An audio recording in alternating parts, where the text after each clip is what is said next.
একটা ইঁদুর এক কৃষকের বাড়িতে গর্ত করে সেই গর্তের মধ্যে বসবাস করত। একদিন সেই ইঁদুর দেখতে পেল সেই কৃষক বাজার থেকে একটি ব্যাগে করে একটি ইঁদুর মারার ফাঁদ নিয়ে এসেছে। সেই কৃষকের বাড়িতে আবার একটা কবুতর, একটা মুরগি আর একটা ছাগল ছিল। সেই ইঁদুর সর্বপ্রথম কবুতরের কাছে গিয়ে বলল, ভাই কবুতর, আজকে তো তোমার মালিক ইঁদুর মারার একটা ফাঁদ নিয়ে এসেছে। ইঁদুরের এই কথা শুনে কবুতর বলল, তাতে আমার কি? ওই ফাঁদ তো আমাকে মারার জন্য আনেনি, এনেছে তোমাকে মারার জন্য।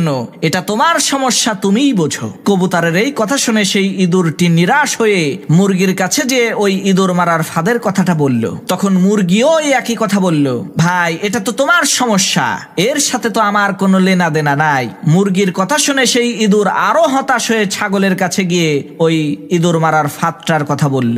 ইঁদুরের কথা শুনে ওই ছাগলটি হাসতে হাসতে বলতে লাগলো, ভাই তোমাকে মারার জন্যই আমার মালিক ওই ফাঁদ বাজার থেকে কিনে এনেছে, তাতে আমার কি সমস্যা? আমি তো খুবই আরামে আছি। সবার কথা শুনে ওই ইঁদুরটি হতাশ হয়ে কৃষকের বাড়ি থেকে চলে গেল। এদিকে কৃষকের ঘরে পেতে রাখা ইঁদুর মারার ফাঁদের মধ্যে একটা সাপ আটকে গেল।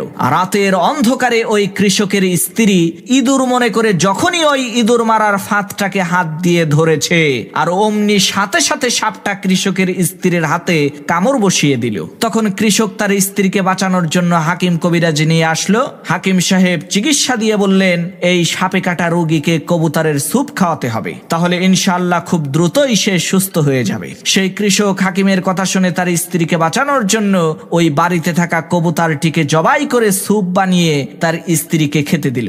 এদিকে তার স্ত্রীর অসুস্থতার কথা শুনে আত্মীয় স্বজনেরা তাকে দেখতে আসলো। তখন ওই কৃষক বাড়িতে থাকা ওই মুরগিটাকে জবাই করে গোশত রান্না করে বাড়িতে আসা মেহমানদেরকে আপ্যায়ন করলো। আল্লাহর কি কুদরত! কিছুদিন পর ওই কৃষকের স্ত্রী সুস্থ হয়ে গেল, যার কারণে ওই কৃষক আনন্দিত হয়ে তার বাড়িতে থাকা ওই ছাগলটাকে জবাই করে এলাকার লোকজনদেরকে দাওয়াত করে খাওয়ালো। প্রিয় ভাইরা আমার, আজকে আমাদের ফিলিস্তিনের মুসলমান ভাইদের বিপদ দেখে যদি আমরা হাসি ঠাট্টা করি, তাদের ব্যথায় যদি আমরা ব্যথিত না হই, তাহলে খুব শীঘ্রই আল্লাহ তাআলা আমাদের ওই মুসলমান ভাইদেরকে ইঁদুরের মতো দূরে কোথাও সরিয়ে নিয়ে যাবে, আর তাদের বিপদকে আমাদের উপরে চাপিয়ে দিয়ে আমাদেরকে কবুতরের স্যুপ বানিয়ে ছাড়বে।